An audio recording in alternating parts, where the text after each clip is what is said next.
Hello বন্ধুরা, দেখো আমি বানাচ্ছি আলুর পরোটা। যেহেতু আমার ছেলে খেতে চাইলো, এই দেখো আমি আলু লঙ্কা আলুটা সেদ্ধ করে নিয়েছিলাম। কড়াইতে তেল দেব, সামান্য একটু জিরে ফোড়ন দিয়ে আমি পেঁয়াজগুলো ভেজে নেব। দেখো পেঁয়াজটা একটু হালকা সামান্য লাল করে ভাজবো, বেশি ভাজলে আবার ভালো লাগবে না খেতে। এবার আমি লঙ্কা কুচিটাও দিয়ে দিলাম।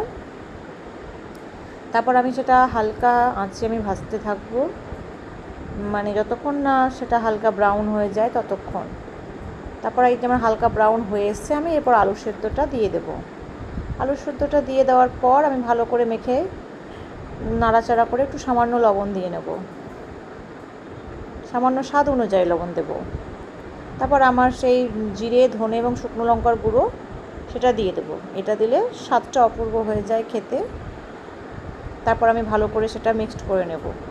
ভালো করে নাড়াচাড়া করে নেওয়ার পরে এই দেখো আমি আলু মাখাটার ভেতরে ভরে নেব পুরটা ভরে এই যে আমি আলু প্রথমটা আমার ছেলের জন্যই বানিয়ে নিলাম।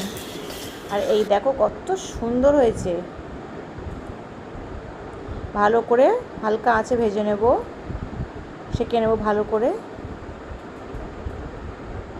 যতক্ষণ না হচ্ছে ততক্ষণ। আর এই দেখো আমার ছেলে, ও প্রথমটা ট্রাই করলো, খেয়ে বলল মা দারুণ হয়েছে। Thank you.